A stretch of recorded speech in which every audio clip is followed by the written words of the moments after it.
मायका। छुई मुई सी नीलम ने चावल के भरे कलश पर हल्के से ठोकर मारी और दोनों पैरों की छाप फर्श पर छोड़ती पूजा घर में चली गई। प्रीति कुछ देर उसकी पीठ निहारती रही, फिर किचन में जाकर चपाती सेंकने लगी। फूली फूली नरम सफ़ेद चपाती सेकती प्रीति को नीलम की पीठ फिर याद आई, रोटी जैसी सफ़ेद और चिकनी। प्रीति भी गोरी और आकर्षक तो थी, लेकिन सुंदर नहीं। उसका 5.5 फुट का कद, भरा बदन और मर्दाना कड़क हाथ पैर उसे सुंदरी की परिभाषा पर फिट होने से रोकते थे।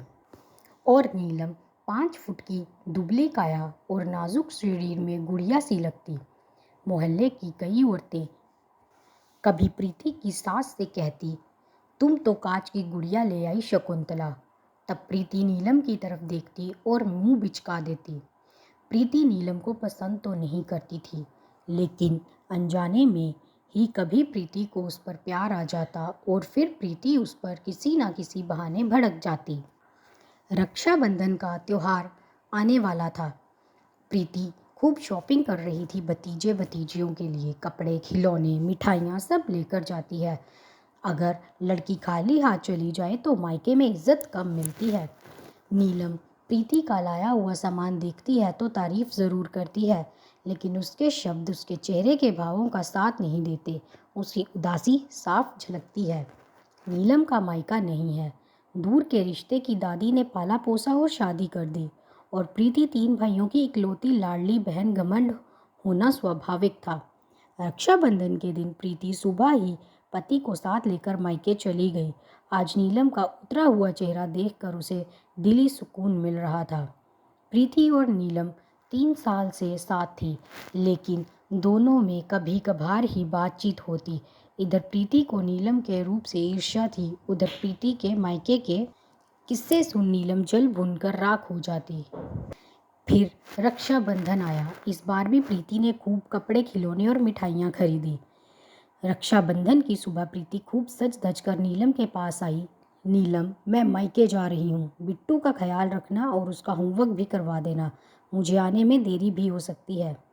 नीलम दुखी तो थी ही, उस पर इतनी गर्मी में सुबह से किचन में लगी हुई थी। गुस्से में उबल पड़ी, तो मैं तुम्हारी नौकर लगी हूँ कि घर का सारा काम भी करूँ और तुम्हारा बेटा भी संभालूँ। अकेली मायके चली जाती हो, अपने बच्चों को क्यों नहीं ले जाती? अरे मैंने तो सुना था कि जेठानी का मायका भी देवरानी के लिए मायका ही होता है। मैं हमेशा किसी की कलाई पर राखी बांधने के लिए तरसती रही, और तुमने कभी झूठ मूठ भी नहीं बोला कि नीलम तू भी मेरे साथ चल मेरे मायके। मैं तरसती रही और तुम मुझे चिढ़ाती रही। तुम किस्मत वाली हो कि तुम्हारे 3 भाई हैं, लेकिन मेरा बाकी के शब्द नीलम के गले में घुटकर रह गए। वह भागकर अपने कमरे में चली गई। तवे पर रोटी जलकर काली हो चुकी थी। आज फिर प्रीति को नीलम की पीठ याद आ गई, नरम, चिकनी, सफ़ेद, पर दिल शायद ऐसा ही जला हुआ काला।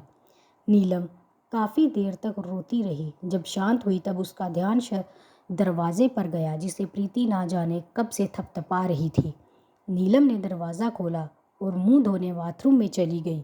लौट कर आई तो देखा प्रीति उसकी अलमारी से साड़ी निकालकर बेड पर रख रही है। ये क्या कर रही हो? नीलम ने हैरानी से प्रीति को देखा। तैयार हो जाओ, हम मायके चल रहे हैं, प्रीति ने नीलम से कहा और कमरे से बाहर चली गई। नीलम बहुत खुश हुई। उसने जल्दी साड़ी पहनी और बेटे को सास की गोद में देकर प्रीति के साथ कार की पिछली सीट पर बैठ गई। दीदी, मुझे माफ़ कर दीजिए, मैंने आपसे बहुत उल्टा सीधा बोला। नीलम ने प्रीति का हाथ पकड़ लिया। प्रीति कुछ नहीं बोली, बस उसने नीलम का हाथ हौले से थपथपा दिया। कुछ समय में गाड़ी सड़क से थोड़ा अंदर जाकर एक पुराने टूटे फूटे मंदिर के पास आकर रुकी। प्रीति ने गाड़ी से बाहर आकर नीलम को आवाज़ दी, बाहर आ जाओ नीलम, हमारा मायका आ गया। नीलम हैरान थी। इस टूटे फूटे मंदिर में मायका? क्या कह रही हो दीदी, इस मंदिर में मायका? हाँ नीलम, माता पिता के जाने के बाद भाइयों ने मुझे भुला दिया। ना उन्होंने कभी बुलाया ना मैं गई। हाँ, रक्षाबंधन के दिन बहुत बुरा लगता है। और ससुराल में भी सास ननद से क्या कहती कि मेरे भाई भाभीियों ने मुझे दूध से मक्खी की तरह अपनी ज़िंदगी से निकाल फेंका है। इसीलिए हर रक्षाबंधन मायके जाने का बहाना कर यहाँ चली आती हूँ। भगवान की राखी बांधकर पड़ोस की बस्ती के गरीब बच्चों को ये कपड़े मिठाइयाँ बांट देती हूँ। नीलम भाव शून्य सी प्रीति के चेहरे को ताके जा रही थी। आखिर क्यों छीन लेते हैं लोग बेटियों से उनका मायका। दोस्तों, यदि आपको हमारी ये कहानी अच्छी लगी हो तो हमारे चैनल को लाइक, सब्सक्राइब और शेयर ज़रूर करें। धन्यवाद।